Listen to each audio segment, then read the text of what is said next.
जी news बिना किसी हिचक के, बिना किसी शक के, मजबूत आवाज के साथ और ताल ठोक के बांग्लादेश के अल्पसंख्यकों, बांग्लादेश के हिंदुओं के साथ खड़ा हुआ है।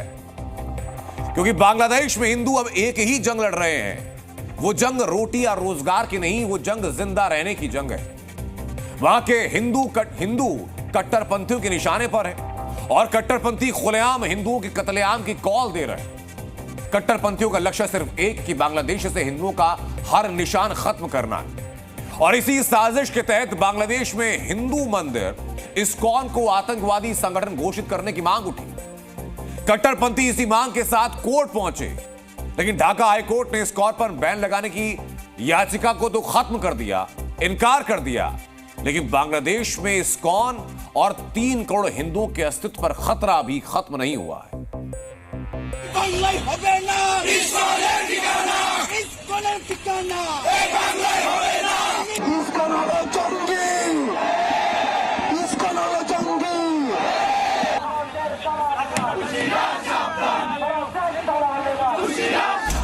बांग्लादेश में इस्कॉन से जुड़े लोगों को कत्ल करने की खुलेआम धमकियां दी जा रही हैं।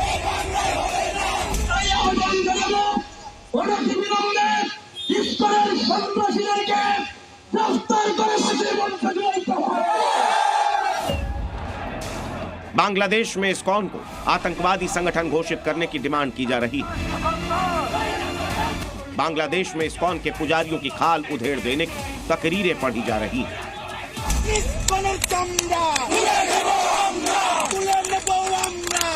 हाईकोर्ट ने भले ही बांग्लादेश में इस्कॉन को आतंकी संगठन घोषित करने से इनकार कर दिया हो, लेकिन बांग्लादेश में कट्टरपंथी इस्कॉन का नामो निशान मिटा देने पर उतारू।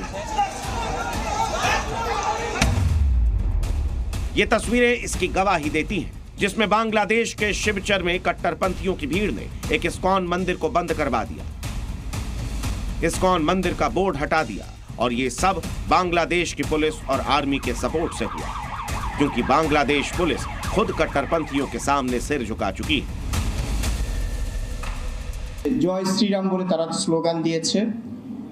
এছাড়া আমাদের ফেসবুকে এই সংক্রান্ত যে বিভিন্ন প্রচারণা, সেখানকার যে সম্পৃক্ততা সেটা এবং গোয়েন্দা তথ্য সবকিছু বিচার বিশ্লেষণ করে আমরা এখন পর্যন্ত জানতে পেরেছি ইসকন সমর্থকরাই এই ধরনের ঘটনার সাথে জড়িত। আমরা জেনেছি তারা ইসকন সমর্থক। बांग्लादेश में कट्टरपंथियों की जमात और यूनिस सरकार की जोड़ी मिलकर हिंदुओं की आवाज दबाने में जुटी।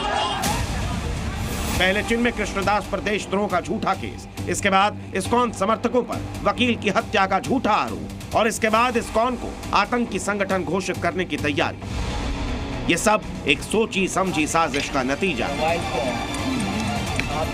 बांग्लादेश की माइनॉरिटीज हैं, हिंदू, क्रिश्चियन, बुद्धिस्ट, जैन, सिख, वो लोग बहुत ही आतंक के साए में रह रहे हैं।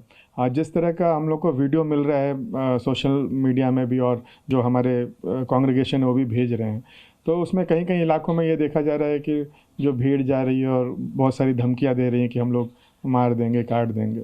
तो जब इस तरह का माहौल होता है तो जो परिवार हैं उनके अंदर बहुत ही भय का माहौल रहता है। बांग्लादेश में इस्कॉन कट्टरपंथियों के निशाने पर, ताकि बांग्लादेश में अन्याय के खिलाफ एकजुट होते हिंदुओं का मनोबल गिराया जा सके, ताकि हिंदुओं को दबाया जा सके, ताकि हिंदुओं के अधिकारों को छीना जा सके और हिंदू चुपचाप सहन करता रहे, ताकि कोई हिंदुओं की आवाज न बन सके और बांग्लादेश में सिर्फ कट्टरपंथियों का राज चले। ब्यूरो रिपोर्ट, जी न्यूज़। ये बात जगजाहिर हो चुकी है कि बांग्लादेश में अब कट्टरपंथी हीरो बन चुके हैं और कृष्ण भक्त आतंकी बन चुके हैं, जिसके खिलाफ जी न्यूज लगातार आवाज उठा रहा है। बांग्लादेश में 3 करोड़ हिंदुओं का सच दुनिया को हम दिखा रहे हैं, और सच ये कि बांग्लादेश में एक भी हिंदू आज की तारीख में सुरक्षित नहीं है। बांग्लादेश में कट्टरपंथियों की भीड़ हिंदुओं को मार रही है। यह बांग्लादेश के हिंदुओं का सच है। यह बांग्लादेश में कट्टरपंथियों की ताकत का सच है, जो बांग्लादेश में एक भी हिंदू को जिंदा नहीं रहने देना चाहते। बांग्लादेश में हिंदू और हिंदुओं के मंदिरों पर लगातार अटैक हो रहे हैं। ये तस्वीरें जो मैं दिखा रहा हूं आपको, ये तस्वीरें देखिए कि बांग्लादेश में एक हिंदू मंदिर को तबाह किया जा रहा है। हिंदू देवी देवताओं की मूर्तियों को तोड़ दिया जा रहा है, खत्म किया जा रहा है।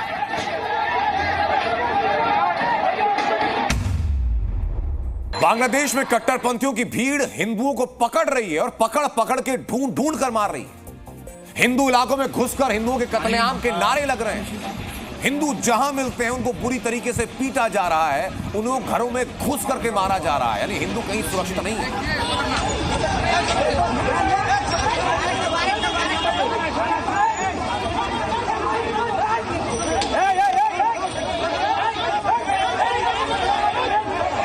घर के अंदर या घर के बाहर हालात ये कि बांग्लादेश में हिंदू दिखेंगे तो कटेंगे, लेकिन कब तक? सवाल है कब तक चलेगा ये सब कुछ?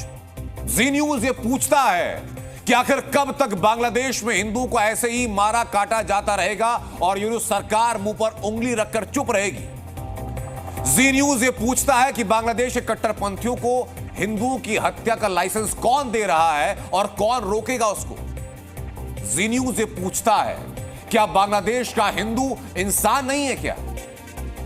जी न्यूज ये पूछता है कि गजा में फिलिस्तीनियों की मौत पर आंसू बहाने वाले आज हिंदुओं के मरने पर कहां हैं? बांग्लादेश में हिंदुओं के कत्लेआम के विरोध में अब हिंदुस्तान के अंदर विरोध प्रदर्शन शुरू हो चुके हैं और उनके साथ हिंदुस्तानी कंधे से कंधा मिलाकर खड़े हो रहे हैं। जम्मू में संत समाज ने बांग्लादेशी हिंदुओं पर हमले के खिलाफ विरोध प्रदर्शन किया। इंदौर में बांग्लादेश के प्रधानमंत्री मोहम्मद यूनुस का पुतला फूंका गया और सड़कों पर घुमा करके चिन्मयानंद प्रभु की गिरफ्तारी के खिलाफ आवाज उठाई। कोलकाता में बांग्लादेश हाई कमिश्नर के बाहर हिंदुओं ने प्रदर्शन किया। भारत में साधु संत समाज में बांग्लादेशी हिंदुओं पर हमले के खिलाफ आक्रोश उमड़ा हुआ। ये सनातन पे आक्रमण है, ये हिंदू जगत पे ही आक्रमण है। सनातनियों को बदनाम करने के लिए जो छवि है ना, क्योंकि सनातन अभी तक बदनाम नहीं हुआ। सनातन हमेशा कहता है सर्वे भवन्तु सुखिनः, तो वो बदनाम नहीं हुआ। तो अब प्लानिंग दूसरी है कि इनको बदनाम करो, इनको आतंकवादी घोषित करो। दूसरा ही धर्म आतंकवादी घोषित क्यों है? तो अब हमें आतंकवादी घोषित करने की प्लानिंग में हमको, जिस दिन हम आतंकवादी हो गए उस दिन सनातन मानवता नहीं बचेगी पूरी धरती पे। उनके अरेस्ट के पश्चात जो भी हिंसा की घटनाएं हुई हैं और आक्रमण हुए हैं, कई सनातनियों के ऊपर बांग्लादेश के विभिन्न स्थानों पर उसका इस्कॉन बांग्लादेश कड़ी शब्दों में निंदा करता है। इस्कॉन बहाना है, हिंदू निशाना है। वहाँ के हिंदुओं को ये जो जमाते इस्लामी के लोग हैं, कट्टरपंथी यूनुस की गैंग है, वो समाप्त कर देना चाहती है। मैं पूरी दुनिया के हिंदुओं से और गैर मुस्लिमों से आह्वान करता हूँ कि बांग्लादेश में हो रहे अत्याचार के खिलाफ खड़े होइए, एकजुट होइए, नहीं तो ये इस्लामिक जो जमाती हैं ये पूरी दुनिया को सुरसा की तरफ निगल जाएंगे। एक कुंभकर्णी नींद में जो मानवाधिकार आयोग और यूएनओ सो रहा है, उसको जगाने की यहाँ से पहल की है, यहाँ से शुरू करेंगे। दिल्ली में भी मानवाधिकार आयोग को, यूएनओ के मुख्यालय को वहाँ पर जाकर संपर्क किया जाएगा कि अंतर्राष्ट्रीय समुदाय एकजुट होकर हिंदुओं की सुरक्षा सुरक्षित करे, हिंदुओं की सुरक्षा मुहैया करवाए। बांग्लादेश में जो भयानक खेल खेला जा रहा है माइनॉरिटीज के साथ, निसंदेह भयावह है, दुखद है। वैश्विक समुदाय का इस पर मौन होना, सेक्युलर चैंपियन का इस पर मौन होना, यूनाइटेड नेशन का इस पर मौन होना, और मैं कहना चाहता हूं कि इसको बहाना है। 1.25 करोड़ हिंदू निशाना है, गले से कंठी काटी जा रही है, मंदिरों को जलाया जा रहा है और हिंदुओं को तड़पाया और मारा जा रहा है। लेकिन क्या सिर्फ विरोध प्रदर्शन करने से बांग्लादेश में हिंदुओं पर अत्याचार रुक जाएगा? क्या सिर्फ बांग्लादेशी हिंदुओं पर हमले की कड़ी निंदा करने से वहां हिंदू पर हमले रुक जाएंगे क्या? एहसान फरामोश बांग्लादेश ये भूल गया है कि भारत ने उसे 1971 में पाकिस्तान के चंगुल से आजाद करवाया था और आज यूनुस सरकार कट्टरपंथियों को पूरा सपोर्ट दे रही है कि वो हिंदू को खत्म कर दे। लेकिन जी न्यूज की मुहिम है कि वो बांग्लादेशी हिंदुओं की आवाज को दबने नहीं देगा और बांग्लादेश में अत्याचार सहते 3 करोड़ से ज्यादा हिंदुओं की आवाज ताकत के साथ उठाता रहेगा।